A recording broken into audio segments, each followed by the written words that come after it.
Thank you so much, everyone, for joining us this evening. This is the Going for Growth panel. Does net zero speed us up or slow us down? We'll be discussing that very topic. So we're discussing about net zero and is it a net drain or net gain for the economy?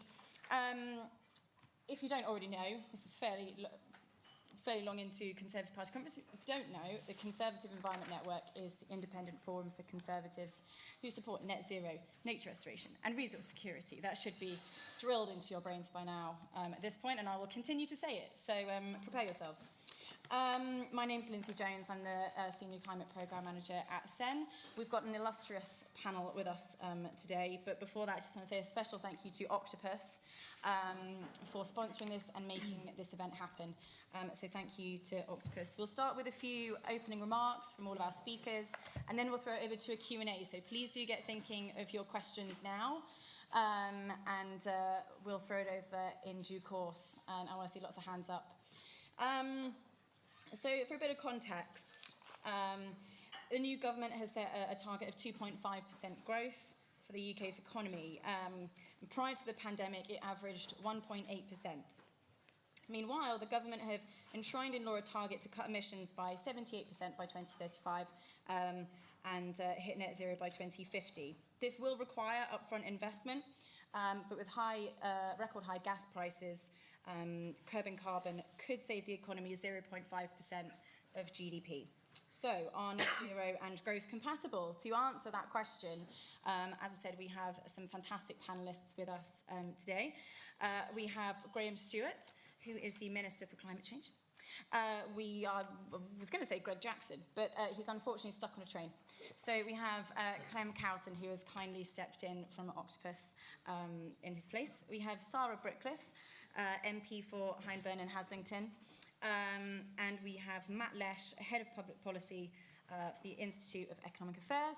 And finally, we have Sam Richards, former Energy and Environment Advisor to the Prime Minister. So Sara's got to dash off, so I'll head to Sara for first opening remarks. Thank you very much. Now, I think to open, I'd like to actually touch on the skills agenda, because when we look at our Skills White Paper and the Post-16 Education Act, one of the things that we've addressed is actually the skills gap in our country, and actually we need to address this if we want to reach our target of hitting net zero in 2050. So this is something that I'm seeing locally in Hyndburn and Haslington, where we've created Institute of Technologies. We've received funding from the Department for Education to actually make sure that young people are getting the skills they need for the jobs of the future, and we need to accept that these are green skills that are needed. These are the engineers that will be there to provide wind, nuclear and things like that. So that is something that I think we really need to build on in the UK, making sure our young people are getting those skills and those green skills. But we also need investment into clean research and development, and I think we need to make sure that the government delivers on its bold ambitions that we're seeing there for R&D. So for me, it's key that we keep doing this and growing it together, but also when we look at the North can be the powerhouse. We've lost our manufacturing base in the North. We know that because we've moved to a service-based economy. But one of the things when we talk about the green industrial revolution, I really do think that the North can be the powerhouse for this. And it's making sure businesses have the right skill set, the right people to be able to put into that and really grow the northern economy. So I think it's actually our turn to deliver in the North. And I think one of the things is making sure our young people can be in those jobs that we see, in the green jobs that we all want to talk about, and actually receive the income that they deserve from these jobs. Fantastic. Graham, if I could go to you next. Well, thank you. And it's seen quite a few faces in the room, some people of whom I've had discussions about energy with over the years. So it's suddenly quite something to find myself as the Energy, Net Zero and Climate Minister dealing with it. I'll try and keep my remarks brief, because I'm only a couple of weeks or so into the job, so I've got more to learn than to share. But just in terms of the context of whether this is going to slow us down or speed us up, let's take the context. The context is that everything economic depends on nature at heart, and the idea that we can grow and profits in some parallel way away from the natural world and the environment upon which we depend is nonsense. And if you're going to talk about sustainable growth, well, it's got to fit in with a planet in which large, increasing numbers of people can successfully live and have fulfilling lives.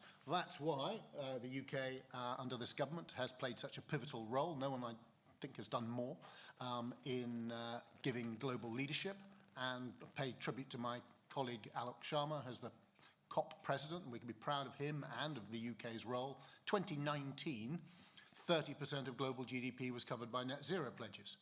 Now it's 90%, from 30 to 90. If you want to know what's the context for business and investment, is this sustainable? Are we just, with our pitifully small share of emissions, are we just taking ourselves down some economic cul-de-sac? I'd say no, absolutely not. Take point one, then take point two, which is you've got to create those demand signals globally. For us, leaning in ahead, and we've done more than any other nation. We've gone from, what, a mere 7% of our electricity came from renewables in 2010 to over 40% now. So we walk the walk. Labour may talk the talk, we walk the walk. And we are growing what we're doing. And the job I've been given by the Prime Minister is to accelerate on nuclear, on onshore wind, offshore wind, on oil and gas as well. And those who worry about that, we have the Climate Act, we have the frameworks. We are bound by law to reduce our emissions over time, but there is a, if we can produce our own domestic supply rather than bring it in from sometimes dubious foreign regimes, we're in a better place. But the big picture is that I don't think there is an alternative. And what we've helped by combining our international leadership and COP6 presidency is all about making sure that everybody recognises the need to be on the same path. That makes it more compatible for us. And a couple of weeks ago, I was in Pittsburgh at the, where the Americans, it's great to have them leaning in a way that they didn't for a while. They are leaning in hard now. They've just passed the IRA, the Inflation Reduction Act, possibly the largest ever investment by a government in this kind of area, $369 billion, although some of its facets aren't even capped. They're doing a lot, and when I met John Kerry there, we were talking about the First Movers Coalition, trying to get big companies to commit to green steel, for instance, in order to get those buying signals into the market so that people can increase capacity in those areas, and then over time we'll move it up. So we've got a brilliant domestic record. We've cut our emissions more than any other G20 nation. We've played the leading role, I think, internationally in kind of getting everyone else aligned with this and trying to push that forward, and we're making progress, and then we've worked with others, and it's great, as I say, to work with the Americans and others to get demand signals, not just from governments, but actually from business, so that that the vast investment capability is aligned with this story as well. So I think there's a huge opportunity, and if I had one criticism coming in, as I am new, of our government record to date as the Member of Parliament for Beverley and Holderness, I saw us transform the economics of offshore wind through our brilliant UK-developed CFD programme, but perhaps we didn't develop enough of the UK industrial capability as a result. As a trade minister, I found it slightly embarrassing. I didn't really have a big OEM manufacturer or a big developer I was taking with me on my trips abroad. So hydrogen, CCUS, these areas, as well as developing offshore wind, we really got to focus on building UK industrial capability. And if we can show that there are jobs, that there's training opportunities, that there's the left behind areas, and we're very fortunate that the geography of a lot of what we'll do in driving towards net zero will naturally take place in areas that have a need to renew their industrial base. If we do that in the way that Sara set out, then we've got a real opportunity to show that far from reducing economic growth, that intelligent net zero can take us in the opposite direction. And we can have a very, even though he's no longer Prime Minister, we can have a very Boris Johnsonian outcome.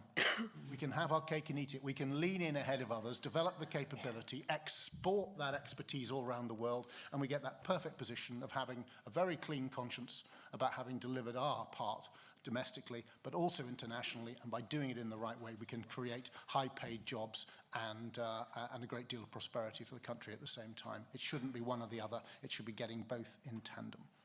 Absolutely, great. I'm going to pass it over to Matt next. Sure. Thank you very much for the opportunity to be on this panel and looking forward to discussion. So I just want to kind of unpack my thoughts on this question as, does net zero speed us up or slow us down on economic growth? I mean, my fundamental answer to this is I think, yes, net zero is probably bad for economic growth, but it doesn't have to be. So I'm just going to try to unpack what I mean by that. I come from a kind of market environmentalist standpoint where I think we can use the power of free markets in order to achieve good environmental outcomes. I think in the first instance, we've seen that kind of a free market environmentalism approach when it comes to companies seeking to use less resources, be more efficient, as well as develop innovative new products and push down the scale of solar panels or push down the scale and up the scale, down the cost of offshore wind. And we've seen a great kind of market success story there. And then I also see, secondarily to that, I suppose, the role for the state. And that's where the central question is, which is, in my mind, kind of what is a market-based environmentalism? So a lot of what we currently see in this space is very command and control. It's effectively, with a few exceptions, but generally speaking, we see a lot of regulations, we see subsidies for certain technologies, we see what economists will call picking winners, or often losers pick governments, and we as taxpayers are hurt in the process. Now if that is the way we do environmentalism, it will be quite costly. It will be deeply inefficient. We won't be reaching towards, like the contracts difference model, which I think was an excellent model, but if we just choose to pick winners and don't kind of be neutral, I suppose, on the technologies, we do have that risk when it comes to environmentalism. So then how do we make sure environmentalism and getting net zero is consistent with growth? Well, I just treat this as a pretty kind of standard economic problem, which is we have a negative externality that from market transactions, you put a price on it. You put a carbon tax of some description on what it costs to pollute in carbon emissions. That changes the incentive for companies. It ensures the markets are efficient. And the good news on that is the research is pretty good in terms of that impact on economic growth. So there's a really good study, Metcalfe and Stock in 2020, who found a zero to modest positive impact on GDP and total employment growth rates as a result of carbon taxes. And that's because if you tax carbon, it means you can cut taxes elsewhere. And you can tax the thing you don't want, cut inefficient taxes elsewhere, have better, even positive economic growth. We can square the circle, have our cake and eat it too, if we can do environmentalism in a market-based and efficient way. Great, lots of talk of cake. Which I love cake, I'm a sugar hound. Very pro. Clem, if you've got some remarks there. Stole all my points. I'm sorry.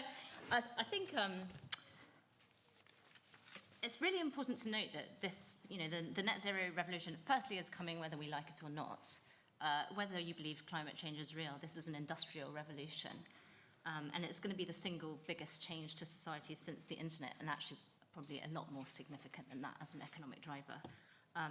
It's energy, and a green energy revolution is a $3 trillion industry. So the opportunity for UK PLC in grabbing some of that cake is absolutely huge. It's colossal.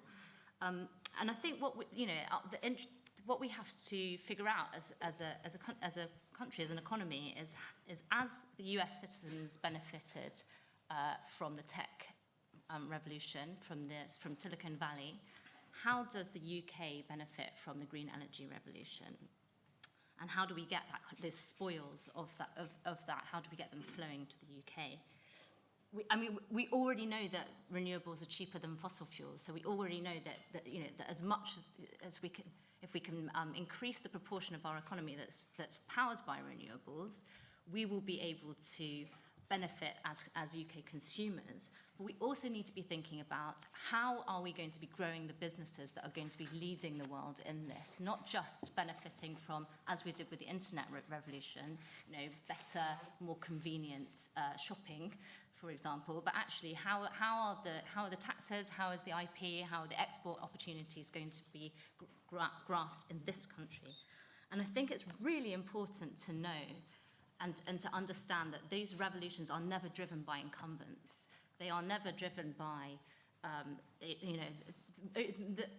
Uber was not created by a minicab company, and the oil and gas companies are not going to be the ones driving the green industrial revolution. That's not to say they can't benefit and that they can't be a part of it, but they are, if we rely on vested interests and slow, very large incumbent businesses, we are not going to be able to grasp those opportunities with the agility that we deserve. Octopus is we've secured $1 billion of investment over the last few years. We're only 5 years old as a company. We have invested £10 million of our own money in training heat pump engineers. We have $100 million earmarked for investing in heat pump manufacturing capabilities in the UK, so long as government policy can unlock that for us. And what that means is not subsidies. We do not want to be endlessly subsidising in a kind of centralised, state-driven way, picking winners and skewing market forces. What we want to be doing is investing at our own risk, making a system that works like Uber rather than like a minicab service that is able to respond to price signals. We're able to harness zero marginal cost wind power, solar power, and be able to use that to power heat pumps, which are 3 times more efficient than gas boilers, 6 times more efficient than hydrogen for heat. Hydrogen, by the way, is not going to be a heating technology. And actually, if you look at Octopus owns 2 hydrogen businesses, but the businesses that are driving the technological revolution and the businesses that are pushing hydrogen as the answer to some of these questions tend to be those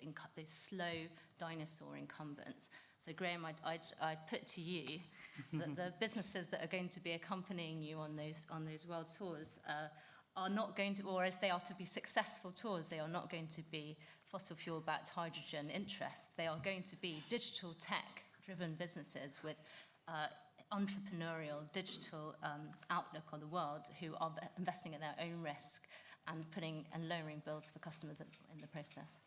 Sounds like Clem's making a pitch for Octopus come join you on those tours. Sam, finally over to you. So I want everyone in the room to imagine a world in which the greenhouse effect doesn't exist and climate change isn't a thing. So we don't have David Attenborough on our screens on a Sunday night warning us that the Greenland ice sheet is now melting 6 times faster than it was 30 years ago. We haven't just experienced 40 degrees of heat in England in summer for the first time. So in this world, what would the energy policies be of a government focused entirely on driving growth, on cutting costs for consumers, and of securing supply in the face of Putin's aggression? Well, I think this government would look to roll out as quickly as possible all domestic sources of energy, and in particular the most cost-effective ones, wind and solar. I think that they would also seek to reduce the use of expensive imported fossil fuels. And I think that they would also seek to roll out more products that run on domestically produced electricity. Even if we didn't have the threat of climate change, and sadly we of course do, the raw economics now point in the same direction as our climate targets. Now, in my experience, those people who deny the fact the economic fundamentals of our age, not always, but often hail from the puritanical left. I mean, for them, climate change is not a serious policy problem. For them, it is a religious mission. And you'll see this, right? Many of the placards at rallies, they talk about the end of capitalism and full systems change and degrowth. And, these are the people who see almost human success as sin and want us to go back to, want us to sort of move a yurt in the New Forest and start knitting our own yogurt. These people are, of course, dangerously wrong. The growing economy is the only route to rising prosperity for everyone in the country, and lately the UK has been falling behind. The average Brit is now 30% poorer than the average German. The average Yorkshireman is earns just over half as much as the average person from Holland. This is not the result of net zero, which these countries also follow, and is a target that, as we've heard, gives certainty and clarity to investors. In no small part, it's in fact a result of the fact that it takes too long to build anything in this country, and that includes new energy infrastructure. So I'll give you one example that Graham should be very well acquainted with. Hornsey 3, it's just off the Yorkshire coast. It's going to be the largest wind farm in the world. It'll have the capacity to power over half of Yorkshire's homes once it's operational. It'll also support thousands of high-skilled local manufacturing jobs. Net zero and growth perfectly in tandem. But Hornsey 3 almost didn't happen. In fact, the planning authorities recommended it be refused before this decision was overturned by the government. To secure approval, the developer, Ørsted, submitted over 1,400 separate documents, attended 15 different hearings, and answered over 700 questions. Now, in theory, it should take 6 months to get a decision on a major infrastructure project like this. For Hornsey 3, it took more than 30 months. That's 962 days, to be precise. So the great irony is that the way in which we currently run environmental assessments is actually holding up the deployment of the infrastructure that will both help us tackle climate change and is also the source of our future prosperity. This is just one example. The fundamental point is that the twin objectives of climate action and economic growth point in exactly the same direction, and we need to drive at both at top speed. Wonderful. Thanks very much for opening remarks. I'm going to throw it over to the audience for questions, if we've got any. If not, then I'm going to take chair's prerogatives, so throw your hands up now. All right, we should have a roving mic. Where's Tom? Right, Tom. We'll start from the front and kind of work our way back, if that's all right. So we've got Juliet in the third row, and there's a gentleman in the second row as well. We'll take a batch of three, and then I'll kind of divvy them up between the speakers so we can get as many questions from the audience as possible. Thanks, everyone. Really great presentations. My question was around heat pumps, because I think this is an area of really exciting opportunity in the UK, and I think Octopus is doing some really great work in this area. I wondered, what do you think we can do to go even further and faster here and spur more kind of growth opportunities in this market? Thanks. Great. Also, just housekeeping, sorry, please could you say your name and what organisation you're from? It'd be really helpful. James Mantelow, and a question to Graham, if I may. I was incredibly inspired by Boris Johnson's Saudi Arabia of wind speech, but the growth plan only really talks about a 10% increase in offshore wind by 2023. What happens after that? Great, and wonderfully snappy questions as well, which is always appreciated. So, Sara, I wonder if you want to come in on either of those two, bearing in mind, as I said, that you've got to dash off. And then I have a feeling that Clem... No problem, and obviously your question was towards Graham, so I will talk about the heat pumps. I think actually one of the things, and firstly we do need to accept that the government can't do everything, right? And there is sometimes the expectation, but I think given the incentives for people to actually get these installed and things like that is key for me, and I think it is something that the government needs to look at doing. But we also need to look at insulation and things like that. And for me, I think we can be quite bold on that because I don't think we're doing enough there to incentivise people to insulate their homes, install these heat pumps. So I think it's something that the government should really look at. And it's, to be honest, it's one of the things that when you speak to people about it, if I speak to my constituents about heat pumps, the first thing they say is it's just too expensive to get installed and they don't want to do it. So they move away from it instantly. So I think we need to, there needs to be a message on why this is important to do, what it's going to save them in the long run, and have those incentives from a government perspective. Great. Clem, I'm assuming you have something to add on heat pumps. Scribbling furious. Do you want me to go now? Yeah, on heat pumps. Then all right. So good news for your constituents is that for a typical household now, with the government's boiler upgrade scheme, a heat pump costs the same amount to install as a new boiler. So that's around 40% of households without requiring any upgrades. 40% of homes today can get a heat pump for the same cost as a new boiler without any significant upgrades. We have 30,000 people on our waiting list for those boilers, and we've only been those heat pumps, and we've only been in operation for a few months. So absolutely incredible demand. And we also had to shut down our jobs post for our heating engineers the first weekend that we posted it, because the demand for that was overwhelming as well. So we have just absolutely incredible numbers of people wanting to come and install heat pumps and learn how to do it. It takes us 2 weeks to train them up, and our training centre has the capacity to train 1,000 engineers per year, and we have plans to scale up more of those around the country. So that's, and by the way, every single heat pump installed in a home reduces that home's gas consumption by 80%. So every single heat pump installed is a sock in the eye to Putin. To the point about insulation, actually, there's a sort of mantra that's often chanted by the sorts of people that Sam was whinging about earlier, which is along the lines of fabric first. You know, there's this sense that we have to live in hermetically sealed homes before we even start to try to address how we heat our homes. And actually, I'd argue that that's putting the cart before the horse. The absolutely prime opportunity to insulate homes better is when you are installing a new heating system. For no other reason that to secure the grant, you have to be able to prove that the system is running over a certain level of efficiency, which requires you to prove that you've got the requisite level of insulation. So actually, if you're paying a heating engineer to be in someone's home for a day or 2 days, forensically examining their heating system and at the level of installations, that's the absolute perfect time for just whack in a bit of extra loft insulation at the same time, or examine where there are drafts coming from in the building.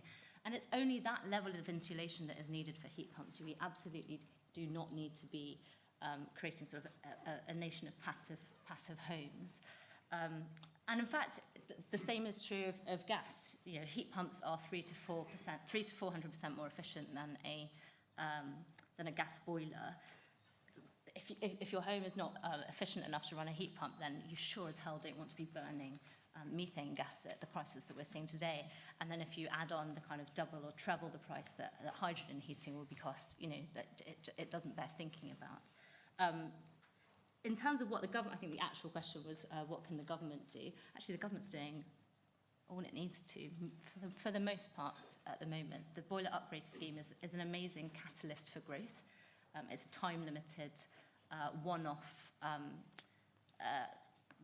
discount on the sale price of a bit like you get with electric vehicles. You get a little discount on the sticker price of a heat pump, and that's enough for us to be able to scale up our investment, so that by improving both the installation cost and the cost of the hardware itself, we'll be able to halve those costs in the next few years and bring down the cost of a new heat pump to the same cost as a new boiler without that subsidy. So we expect to be able to get that digression very quickly with scale.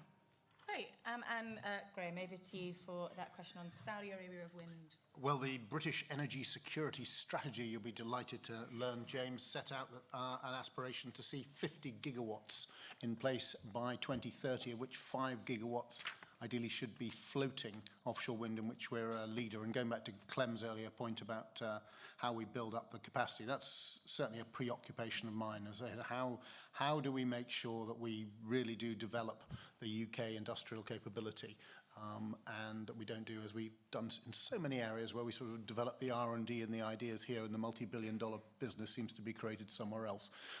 So it is about fixity of purpose, consistency, things which government struggles with, but you know, so far, notwithstanding, you know, we've done well on offshore wind. Our ambitions going forward are enormous, and we've got to use that window when we are triggering, you know, world-leading development and demand to land and bring in as much as possible the capability and understand and identify where we can then export from going forward. And so that would be my thoughts on that. Just on the point around insulation and retrofitting, etc. We are spending, I think, 6 billion across this Parliament. So in some way, I think the government gets a bit of a rummer rap than it deserves in terms of what we're already doing. But we can always do more. And you know, one of the interesting issues to look at as well is what you can do on the demand management side. I know the work's going on with National Grid on the gas side, But in terms of how we talk to the public, as Jacob rightly says to me, he's not sure he and I are the best people to be telling people to put another jumper on.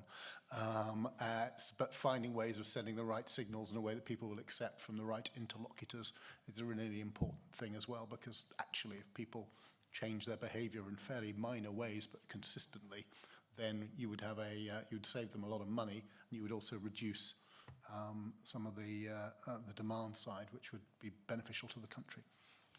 Great. We'll take a couple more questions. There's lots coming up. There's a couple down here, Tom. If we start, we've got lady, gentleman, and gentleman. These kind of three here. Two in the front row. Too polite. Hi, I'm Daniel Borsa from Oxfordshire Conservatives, and I'm an author on customer-led growth. I've been really impressed in the broader agenda today about growth, but I think with the leadership election, it was really poor that where we've done an amazing job at innovating this amazing industry for renewables, and yet none of the candidates stood up and had any backbone. So while, Graham, I love what you were saying about being bold, I have severe doubts about Jacob Rees-Mogg and actually Liz Truss, and it's like we have conserve in our name as Conservatives, yet we don't stand up and be counted. I'd love to know what you plan to do to change that, because it's got to be led from the top, and it's all about leadership, as we've learned to our cost over the last couple of months. Great. Thank you. Polita Clark from the Financial Times.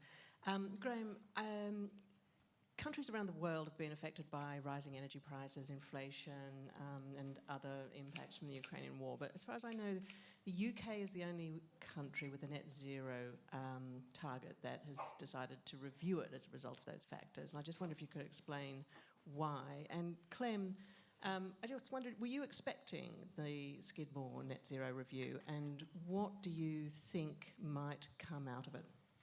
Great. We'll take one more, and then I'll come to everyone. Just gentlemen, second or third row. Yeah. Hi, Trevor Hutchings from a company called GemServe. My question was around the net in net zero and whether the panel thinks that gets enough focus. So things like protecting carbon sinks, things like afforestation, nature-based solutions, and also the economic opportunity that comes from climate change adaptation. Some fantastic questions there.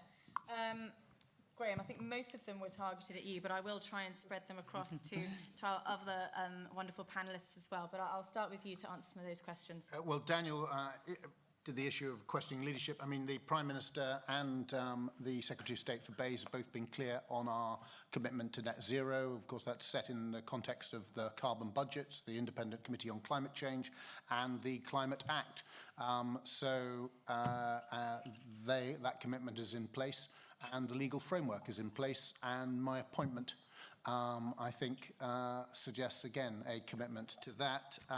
The review of net zero, we're not reviewing net zero, we're simply having a review looking at making sure that we do it in the right way. So there's absolutely no question of reviewing whether we do net zero, and I hope the FT, who is normally scrupulous in its... okay, we're not always. I'm still torn from being the investment minister in a period when I asked for an analysis that showed over 3 months there were 20 stories on FDI in the UK, 19 of which in the FT were negative about the UK's investment story, at a time when we were absolutely beating everyone across Europe in inward investment on almost every significant front. So anyway, but I'll leave aside my old scars. I'll leave aside my old scars. But I hope you would say, having a new administration, a new leadership, and a new Prime Minister, and saying, let's make sure that we keep this coalition together, committed to net zero. Let's make sure we're doing it in the way that's most business friendly as possible, as prosperity friendly, as Sara Britcliffe constituency friendly as possible, is a sensible way of ensuring that we keep the powerful coalition we have within this party and across the country committed to net zero. It is not a review of whether we're committed to net zero, which is set out in law and shouldn't be questioned. Jeremy, the net in net zero, yeah, I mean, there's fascinating stuff there around that to look at the nature-based solutions, and the UK has been a real leader in that respect globally, and my colleague Zach Goldsmith has played a big part in that, along with others, as has Alok. There are tremendous nature-based opportunities, and we are one of the most, in the natural world, most degraded countries in the world, sadly, and we've set out aims to ensure by 2030 that we are turning that around again. And that's very important, while also facilitating and supporting economic growth. As Zach rightly says, it's not one or the other. As I started out by saying, we're entirely interdependent, and we've got to make both sides work together in a positive way. Absolutely. I'll also take this opportunity, again, using my chair's prerogative, to say that the Conservative Environment Network, during the leadership contest, got Rishi and Liz both to sign the Conservative Environment Pledge. We were very, we pushed hard for that, and we got it, and it was great. They both signed that. Just a little side note. But I thought I'd go... Thanks to my colleagues for that clap. I thought I'd go to Matt next to talk a bit about the net zero review and how we're not reviewing net zero target itself, but how we can get there in the most market-friendly way. Yeah, I mean, I don't have any particular insights, unfortunately, on what the plan is for the net zero review. In some sense, actually, I find Trevor's question quite interesting, at this idea of the net in net zero and what it means to, which I think is kind of just feeding back into the overall point there, which is it doesn't really, from an economic standpoint, in the first instance, the ideal amount of climate change is probably not 0 degrees, because basically we couldn't achieve that anyway now because the carbon's already up there. But even if we could, have 0 carbon tomorrow, it's probably not worth doing, right? It would be the cost of suddenly not having electricity would probably be too high, and the cost of not allowing other countries to develop into a reasonable stand in terms of global living standards is not worth it. So therefore, we have a net zero target, and we have a 1.5 to 2 degrees target, which I think are probably achievable. The question then is, how do you do that and allow unleash the market to achieve that goal, which is, I think, kind of the Skidmore idea. I was very happy to see the government not just removing the ban on onshore fracking, but I also thought it was very good they removed the ban on onshore wind. And going back to Sam's point about planning issues, I think this is absolutely essential kind of handbrake on economic growth more broadly, as well as good environmental growth as well. An additional thought there as well is in terms of economic growth, we're going to need economic growth. You're going to need economic growth to invest in all the resources we need in order to deal with both trying to mitigate climate change as well as adapt to climate change, to build the kind of infrastructure to address whatever the consequences could be of the climate change which we're expecting to come. So I think kind of a balanced conversation there, saying economic growth very good, we can use some of that wealth, redistribute some of that wealth perhaps, in order to deal with the environmental costs of that growth, as well as trying to stop anything as well as trying to limit the ongoing extent of climate change. So I think those are not contradictory goals, and the net zero kind of says that as well. Great. Sam, if you could come in on the kind of nature point, and then finally we'll go to Clem to answer that question. Yeah, so very quickly on the net in net zero point, nature-based solutions will be absolutely critical. There is no tackling climate change without the restoration of nature. Of course, this is true. It is also the case that we will need technological solutions for industry. That carbon capture is going to be vital, a vital part of decarbonising industry.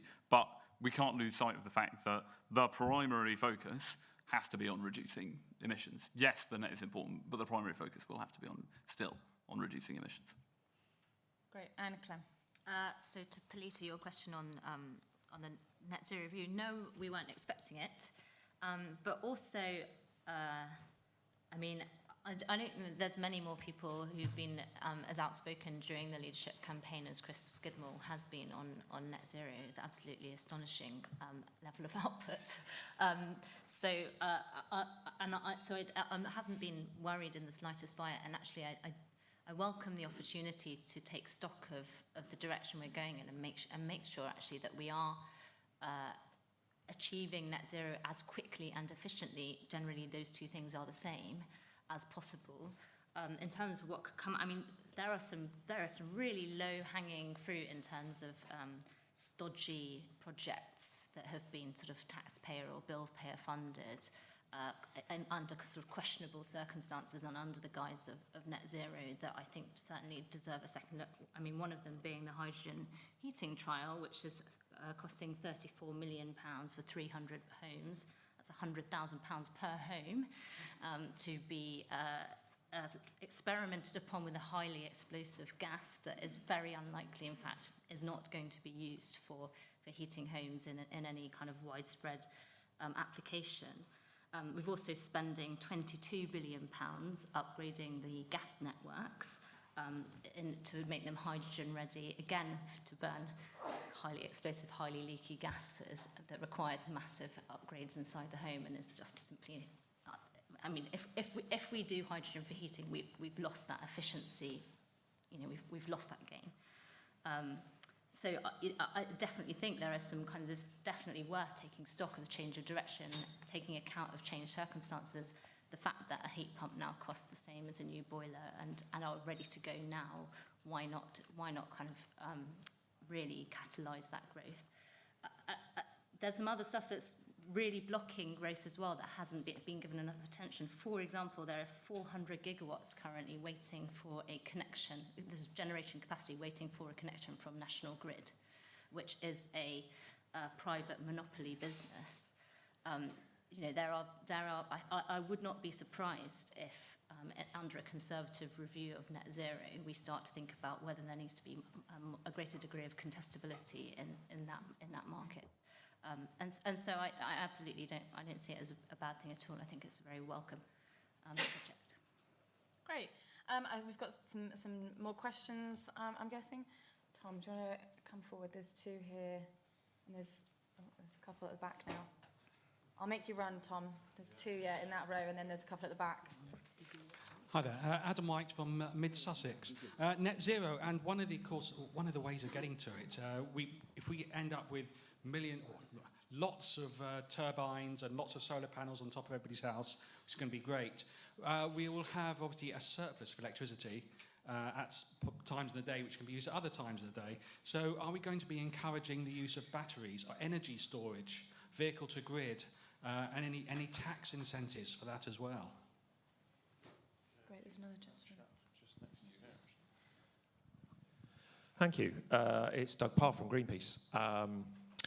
So I've got a short relevant advert and then a question. The short relevant advert is about a report we put out just 2 weeks ago about what would happen if we did what the Climate Change Committee think we should do on insulation and heat pumps, and it would lead to a £7 billion increase in the scale of the UK economy, which is about 0.3%, and obviously it would lead to a great deal of employment, it would lead to reduction in gas use, all the things we know about what's good about energy efficiency. So there are some numbers out there saying this is good for growth.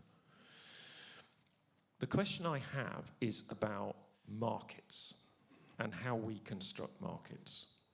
I'm assured by people who are now in the electric vehicle space that if you look end to end about the costs of doing electric vehicles powered by solar all the way through to electric vehicles and the maintenance involved, it is actually cheaper than doing it with fossil fuels.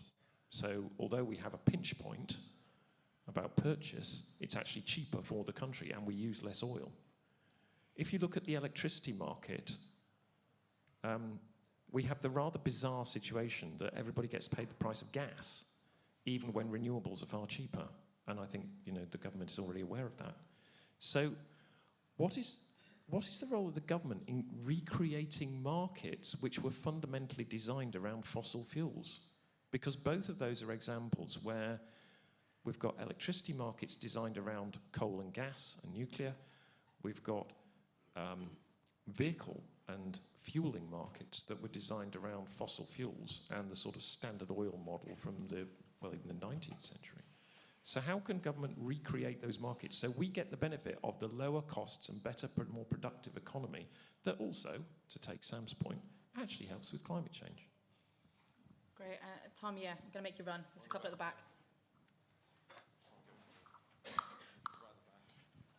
He needs the exercise. He's been going on about not running, so... Thank you very much. Rory Payne, Arundel and South Downs Conservatives, and more importantly, CEN member. Coming back to the introductory remarks, firstly a question for the Minister. I didn't hear you mention hydrogen within your introductory remarks, and therefore my question is, where do you see the future of green hydrogen with net zero? And secondly, I think this question is directed at Sam. What did knitted yogurt actually taste like? Great, okay, we'll take those, and if we've got time, we'll come back to some more. There's a lot in there. I'm going to start with battery and energy storage. Matt, do you have some thoughts on that, or perhaps you'd rather talk about markets? Yeah, I'm kind of interested in picking up that point about markets. And one market which I've been, and a lot of people obviously been thinking about recently, is the electricity market, which seems quite broken in the current structure. The marginal cost model made a lot of sense when you had, historically, when you just had kind of gas and coal going into there. But now you've seen huge spikes in gas defining the prices that you pay for solar and wind, and then that's kind of refunded, and it's all very complex, extremely complex. I think it was, in a sense, actually quite, back in the Stephen Litchfield days, it was quite a well-designed and well-thought-out market, and then we've had a situation where we've put all sorts of different additional things at different goals and made it extremely complex. And I find Dieter Helm's analysis in the review he did a few years ago quite persuasive about the firm price model, which would gets very complex very quickly and slightly even beyond my comprehension. But it's this more or less this idea that you should be requiring firms to sell in a commitment of a certain amount of energy over a certain period of time.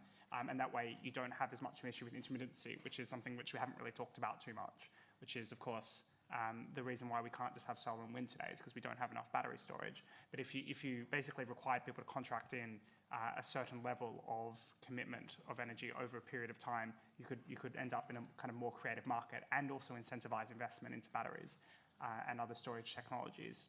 So I think that's the kind of market that really does need to be restructured for our current use. And I would like to see the Data Home review picked back up or something similar along those lines, although I know it can be quite controversial. I'm actually going to throw in a bit of controversy myself here. So on the topic of gas use and fossil fuel and energy markets, I'm interested in hearing thoughts on fracking, dare I go there. But is it possible, given the uncertainty around fracking and around the North Sea basin, is it possible to go for growth without renewables, with just relying on fossil fuels? I'd be interested to get some thoughts, then I'll kind of pass it along to get, hopefully, some interesting comments. On fracking, I mean, I don't know why it has to be an either or. I think right now in the short to medium term, we're going to need gas to deal with the intermittency problem you have with solar and wind, because we don't have the storage capacity.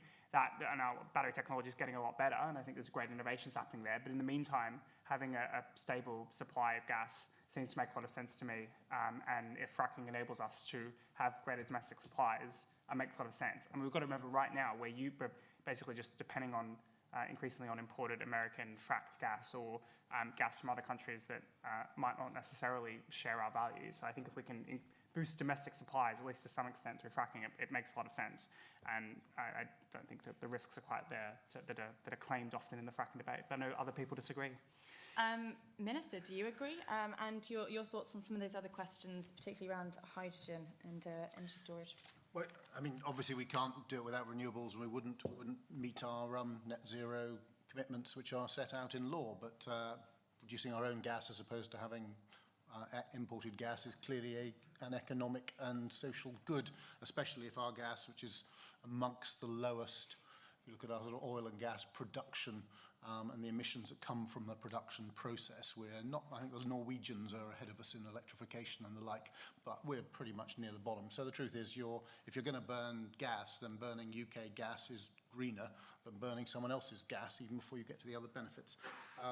On excess, the storage, say the market there, and like Matt, I've long been interested, but it's not government policy, I've only just arrived, but in this issue of whether we should have constructed a process in the first place that had continuous energy supply with the incentives for renewables, would it have created the market signals that would have, we'd have checked out on the storage versus excess, and that would have been just produced economically rather than by government centralised diktat, which takes us neatly, I think, to Doug's issue around construction and markets.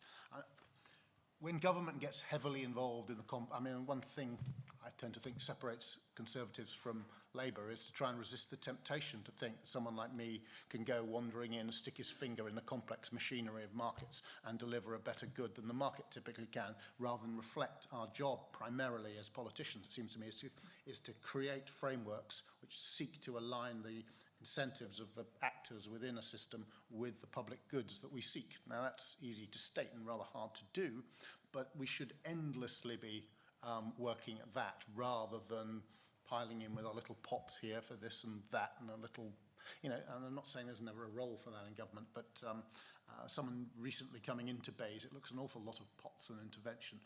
And whereas, well, it's also brilliant with the CFDs at coming up with frameworks. So, you know, there's a lot to be said about how we unpick and rethink these systems. And of course, you're not doing so from a clean slate. So it's one of the things that makes this job, were I blessed enough to remain in it long enough, a real opportunity to think about that and try and understand the real drivers of behaviour in order to get the change you want. So, I mean, I entirely agree with your point. Working out how to do it is a different matter, but that's why these conversations are really useful. Just on hydrogen, absolutely we see hydrogen as being an important part, notwithstanding Clem's point, which I'm interested to hear more from her. I like having someone slamming hydrogen quite so decisively, because everyone else is caught up in a sort We've got two hydrogen businesses, Graham. Yeah, exactly. There's a lot of hydrogen fever about, and I certainly felt that when I was at this Global Clean Energy Action Forum in Pittsburgh a couple of weeks ago, from America to Europe and all around the world. Everyone's very, very keen on delivering more of a hydrogen economy. We do see it as part of the future going forward, but it's always a good reminder that we should seek to be as neutral as we can. Going back to my point about not picking winners, if you can, create the frameworks and ideally let the markets decide while accepting, and I think our CFD system and rocks before it accepted there might be a role for government given the pace in which we've got to deliver change in trying to promote some of the early promising technologies and allow them to get closer to market. But so there's a bit of a balancing act there, and I hope I didn't contradict myself too completely.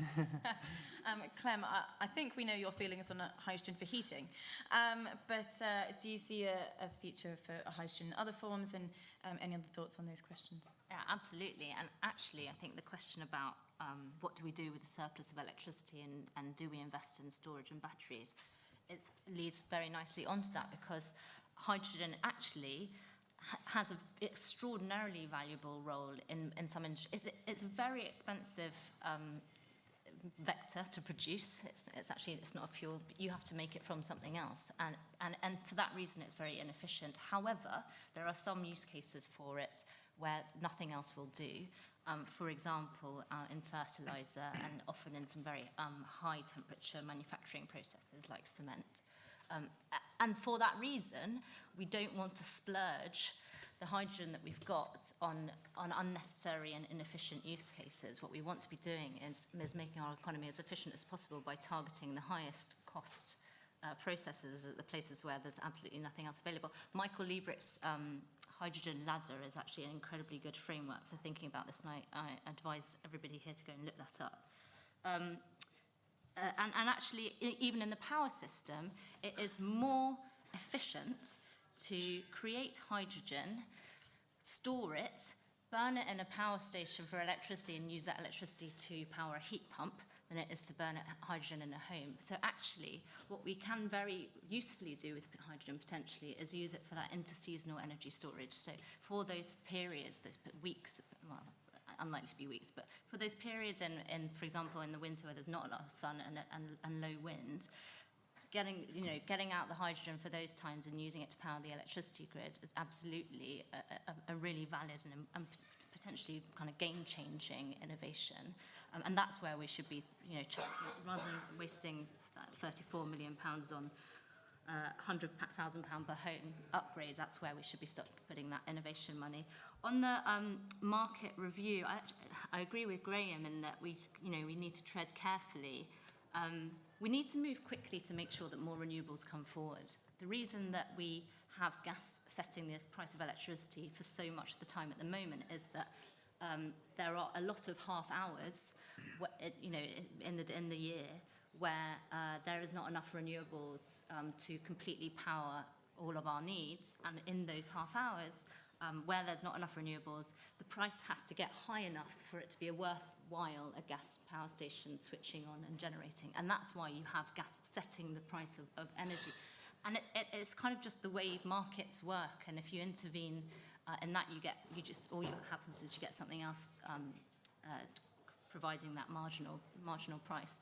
Now, actually, if you've got that 400 gigawatts of renewables awaiting connection, and if you are able to create better price signals, more localized, more granular, and more targeted price signals during those half hours, you get more and more half hours in the year where in a particular location there is no gas needed to provide that electricity, the electricity supply, and so bit by bit you start knocking off sections of the year where you are relying on that gas for that marginal power, and you can also then start to shift it over to potentially things like hydrogen. I definitely don't think that Dieter Harm has the answers on this, by the way. I think there's a potentially horribly illiquid market could be created by some of those ideas. Actually, I don't know if Guy New is in the room. He was still. at the beginning. He was here earlier, but he actually wrote a very thoughtful blog on the topic of market reform, as did Michael Liebrecht, actually. They've been having some nice Twitter wars. And I think Ed Burkett. I feel like we could probably talk about as well. There's lots of things. Energy market reform is a whole nother hour panel. We'll quickly go back to Sam for his thoughts, and then we'll have some final remarks. I'm going to ask you the question of the panel, and then we'll be at time. So just Sam. So I'm not going to get stuck into Rima. But you raised the point about fracking. I mean, I can completely understand, given the energy crisis, why the government would want to pull every possible lever to try and deal with it. But I do think it is a slightly esoteric decision to prioritise a potential source of power that, given local opposition, is very unlikely to deliver results in the short term, as opposed to the campaign on energy efficiency, energy usage that we were discussing. Great, okay, right. We have got 2 minutes left, and I'm determined to finish on time. So I will go down the panel. I'll head back to Sam, and we'll work back down to Clem. Does net zero speed us up or slow us down? Go. It speeds us up. There you go. Graham. It has to be done. There you go. Politicians are. Yeah, exactly. Matt. I think it's probably currently slowing us down, but it could speed us up. Oh, okay. And Clem. It's already sped us up quite dramatically, and will continue to do so. Great. Well, I think we could have carried on talking for a lot longer. But thank you very much to the panellists. Thank you very much to the audience. And thank you again to Octopus for sponsoring this.